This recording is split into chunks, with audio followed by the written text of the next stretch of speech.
Oh tidak, tidak cukup untuk kami. Kalian pergilah ke warung dan belilah minyak di situ. Demikianlah percakapan antara 5 gadis bijaksana dan 5 gadis yang bodoh. Apakah maknanya dari perumpamaan ini? Ada yang menafsirkan bahwa minyak itu adalah Roh Kudus dan atau keselamatan. Benarkah penafsiran yang seperti itu? Apakah arti atau makna sesungguhnya dari perumpamaan ini? Ikutilah video konten yang kupersembahkan untuk kita semua. Bersama Yesus ada masa depan, bersama Yesus masa depan cemerlang. Pasti. Pada waktu itu hal kerajaan surga seumpama 10 gadis yang mengambil pelitanya dan pergi menyongsong mempelai laki-laki. 5 diantaranya bodoh dan 5 diantaranya bijaksana. Gadis-gadis yang bodoh itu membawa pelitanya tetapi tidak membawa minyak. Sedangkan gadis-gadis yang bijaksana itu membawa pelitanya dan juga minyak dalam buli-buli mereka. Tetapi karena mempelai itu lama tidak datang-datang juga, mengantuklah mereka semua lalu tertidur. Waktu tengah malam terdengarlah suara yang berseru, "Mempelai datang, songsonglah dia." Gadis-gadis itu pun bangun semuanya, lalu membereskan pelita mereka. Gadis-gadis yang bodoh berkata kepada gadis-gadis yang bijaksana, "Berikanlah kami sedikit dari minyakmu itu, sebab pelita kami hampir padam." Tetapi jawab gadis-gadis yang bijaksana itu, "Tidak, nanti tidak cukup untuk kami dan untuk kamu. Lebih baik kamu pergi kepada penjual minyak dan beli di situ." Akan tetapi waktu mereka sedang pergi untuk membelinya, datanglah mempelai itu dan mereka yang telah siap sedia masuk bersama-sama dengan dia ke ruang perjamuan kawin. Lalu pintu ditutup. Kemudian datanglah juga gadis-gadis yang lain itu dan berkata, "Tuhan, Tuhan, bukakanlah kami pintu." Tetapi ia menjawab, "Aku berkata kepadamu, sesungguhnya aku tidak mengenal kamu. Karena itu berjaga-jagalah, sebab kamu tidak tahu akan hari maupun saatnya." Perumpamaan 10 gadis ini terdapat di dalam Matius atau Injil Matius pasal yang ke-25 ayat 1 sampai ayat 13. Saudaraku, saat Yesus naik ke surga, malaikat pastikan bahwa Yesus akan kembali. Dan inilah konteksnya supaya kita berjaga-jaga. Kisah Para Rasul pasal 1 ayat 11. Saat Yesus kembali, ia akan suruh kita siap dan berjaga-jaga. Yesus menginginkan kita siap. Dari perumpamaan 10 gadis kita tahu. Dalam Matius pasal 25 ayat 1 sampai ayat 13. Saudaraku yang dikasihi dan diberkati oleh Tuhan.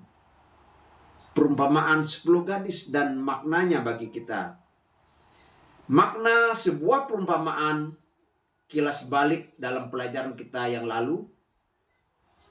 Yesus mengajar dengan perumpamaan, tidak dengan fiksi, tidak dengan dongeng, tidak dengan alegori, tetapi dengan perumpamaan. Mengapa? Karena perumpamaan adalah cerita kehidupan nyata. Dari dalamnya kita dapat mengambil satu kebenaran atau lebih atau beberapa kebenaran. Dan agar orang yang ingin tahu, yang kepo tentang Tuhan, tentang kerajaan Tuhan, tentang keselamatan, mereka harus cari tahu dan dapat mengambil kebenaran itu. Yang cuek bebek yang tidak mau mengerti, yang tidak mau cari tahu, ya mereka tidak mendapat. Yang melihat tetapi, yang mempunyai mata tetapi tidak dapat melihat, yang mempunyai telinga tetapi tidak dapat mengerti. Itulah sebabnya Tuhan menggunakan perumpamaan. Tuhan tidak menggunakan dongeng, karena dongeng adalah cerita yang tidak sungguh-sungguh ada. Dongeng hanya menggambarkan tokoh atau sifat-sifat tertentu. Misalnya perlombaan kura-kura dengan kancil atau dengan kelinci dan dimenangkan oleh kura-kura. Tuhan Yesus juga tidak memakai kiasan, alegori, karena di dalam alegori itu hampir setiap seluk-beluk mengandung arti, ya. Yesus juga tidak memakai fiksi, karena fiksi adalah cerita rekayasa, cerita khayalan, seperti film, seperti sinetron, drama. Perlu dicatat, memang ada film atau drama atau cerita diangkat dari cerita nyata, ada. Misalnya film Yesus Kristus, ya, dari kelahiran sampai kematian sampai kebangkitannya, itu adalah cerita nyata hidup di dalam sejarah dan itu difilmkan. Tetapi di dalam cerita nyata itu adalah berdasarkan bukti-bukti, tetapi ada juga tambahan-tambahan sedikit berdasarkan cerita bumbu-bumbunya. Saudaraku, kembali, perumpamaan, cerita kehidupan nyata. Dari dalamnya dapat diambil satu atau dua atau tiga atau banyak kebenaran. Sedangkan di dalam dongeng fiksi tidak. Dan Tuhan Yesus tidak memakai fiksi, dongeng, alegori. Tapi Yesus memakai perumpamaan. Makna yang benar di dalam perumpamaan 10 gadis itu, mari kita simak bersama-sama. Perumpamaan itu adalah ada mempelai laki-laki, dan mempelai laki-laki itu menggambarkan Yesus. 10 gadis itu bukanlah 10 gadis yang real, tapi 10 gadis itu adalah para pengikut Yesus atau yang disebut dengan gereja. Karena gereja adalah mempelai perempuan.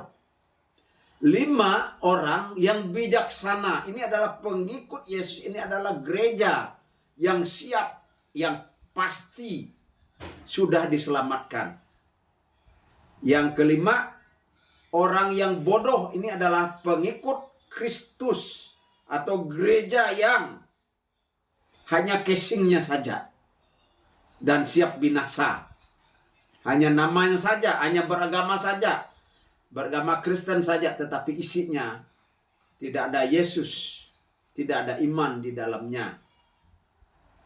Undangan pesta kawin yang masuk di dalam kerajaan itu diawali dengan kedatangan. Saudaraku, minyak, hati yang siap, hati yang disiapkan untuk menerima keselamatan dan siap menunggu kedatangan Yesus. Malam, nah ini apa malam nih? Malam itu adalah sesuatu rahasia, ya, suatu rahasia. Tidak diketahui itu maknanya. Tafsiran yang salah. Minyak itu sama dengan Roh Kudus. Nah ini salah ya. Atau minyak sama dengan keselamatan. Mengapa salah? Ini perlu. Mengapa salah? Karena keselamatan itu tidak bisa hilang. Dan Roh Kudus itu tidak bisa habis. Masa sih keselamatan itu bisa hilang? Keselamatan itu kekal. Masa sih Roh Kudus bisa habis? Roh Kudus itu tidak akan habis. Saudaraku yang saya kasih di dalam Tuhan. Para tamu undangan itu yaitu gadis, 10 gadis.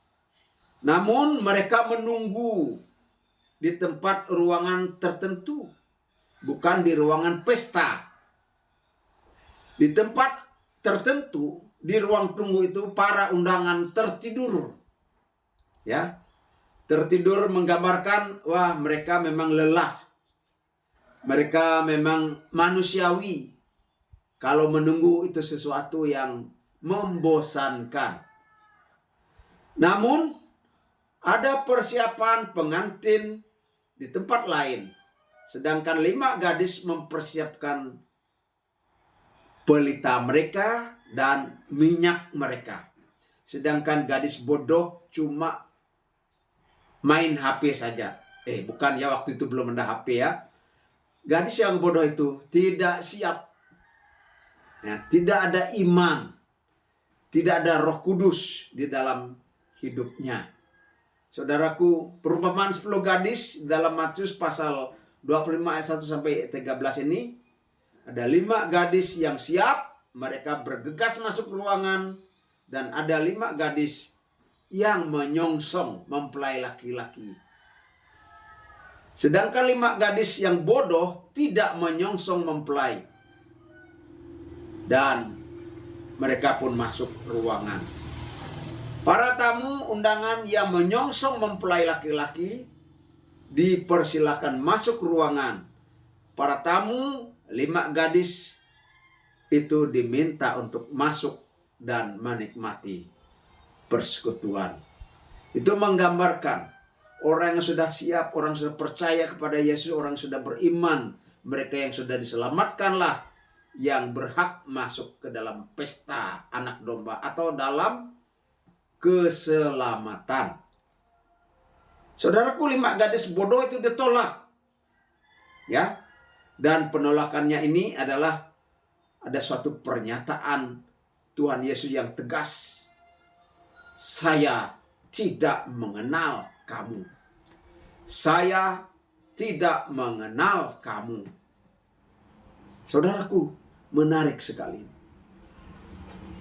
Dan di akhir dengan kata-kata, karena itu berjaga-jagalah, sebab kamu tidak tahu kapan waktunya.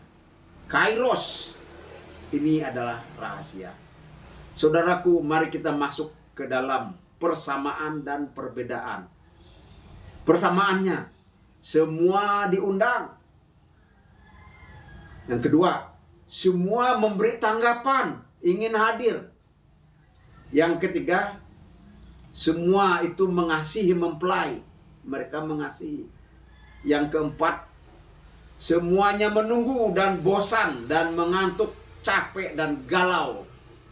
Nah, perbedaannya, 5 gadis bijaksana itu siap, tapi 5 gadis itu tidak siap.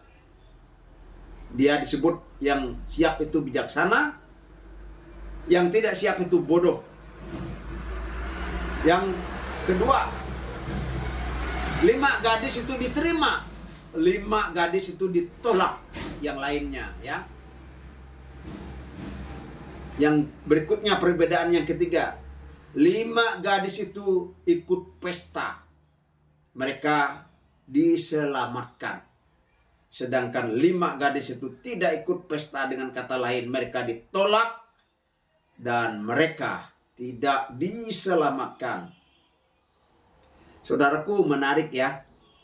Kalau kita di dunia nyata, kehidupan sosial, dan saya sering melihat contoh orang-orang yang sosial, yang suka berbagi, yang suka memberi. Dan ini bagus. Di dalam kasus 5 gadis ini, kok sepertinya 5 gadis itu kok tidak mau berbagi dengan kawannya. Aneh kan? Tetapi saudaraku, inilah maknanya. Tidak berarti 5 gadis yang bijaksana itu tidak sosial. Ya. Tidak berarti dia tidak mau berbagi. Tapi ini adalah suatu penekanan, suatu pengajaran bahwa iman itu adalah pribadi, bahwa keselamatan itu adalah hak pribadi, tidak bisa dibagi. Ya. Iman itu pribadi, tidak bisa dibagi. Jadi yang bersifat pribadi, ya, tidak bisa dibagi. Misalnya, iman bapak tidak dapat membonceng mamanya atau istrinya. Iman bapak tidak dapat membonceng anak-anaknya. Jadi supaya dia selamat, bapaknya sudah selamat, istrinya juga harus selamat sendiri. Dia harus beriman sendiri. Tidak otomatis dia seorang Kristen, bapak Kristen, mama Kristen, anak memang Kristen tetapi hanya KTP. Hati-hati. Anak-anak itu juga harus memiliki iman secara pribadi. Kalau dia hanya agama Kristen, tidak beriman secara pribadi kepada Yesus Kristus, ini termasuk gadis yang bodoh. Nah, contoh yang berikutnya. Jika saya makan, apakah Anda kenyang? Tidak. Yang makanlah yang kenyang, sayalah yang kenyang. Ya. Jika kamu minum, apakah saya puas? Tidak, kamulah yang puas. Saya tidak. Kalau saya mau puas, saya minum. Dan kalau kamu mau kenyang, kamu harus makan. Saat itu Anda tidak bisa berdalih. Wah, saya satu gereja dengan pendeta Najaruddin misalnya. Kalau saya bilang dengan siswa, saya diajar guru agama Pak Najaruddin. Saya sudah dengar khotbahnya, pengajarannya ada di YouTube, ada di TikTok, dan ada di Facebook. Saudara, jika Anda tidak percaya, tidak menerima Yesus secara pribadi, juru selamat saudara, saudara adalah gadis yang bodoh, yang tidak siap. Nah, contoh, anak-anak saya, walaupun saya pendeta, saya memberitakan Injil kepadanya. Bahkan di dalam kandungan itu, ketika masih di dalam kandungan, saya memberitakan Injil. Yesus Tuhan, Yesus Juru Selamat, Dia mengasihi kamu. Dan waktu dia lahir, sudah besar, sudah dewasa, saya bergurau.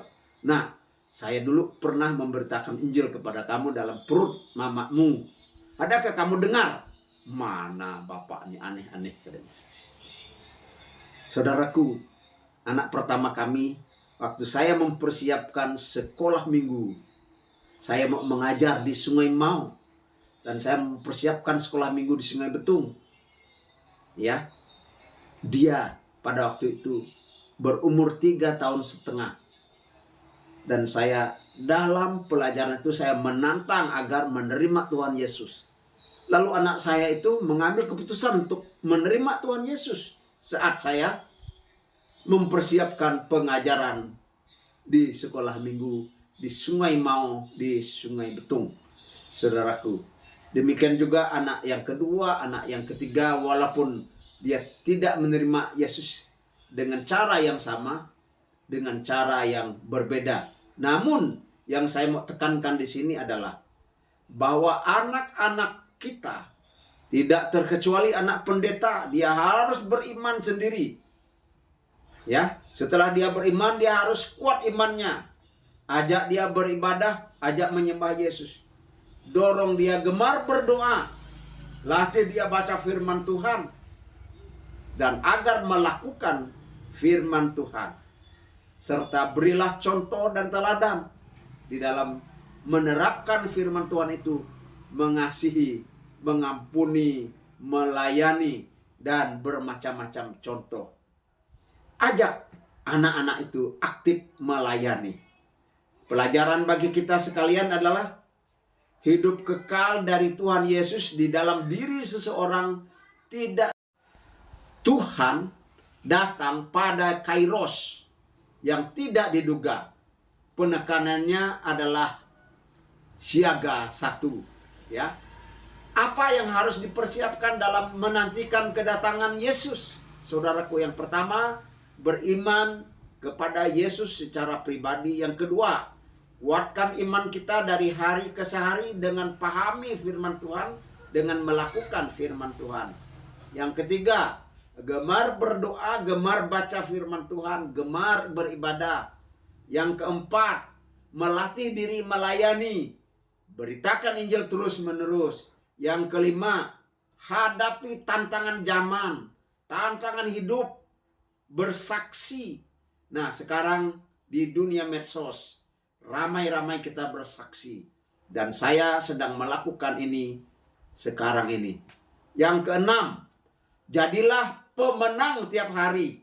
Menang atas persoalan, menang atas dosa. Ya.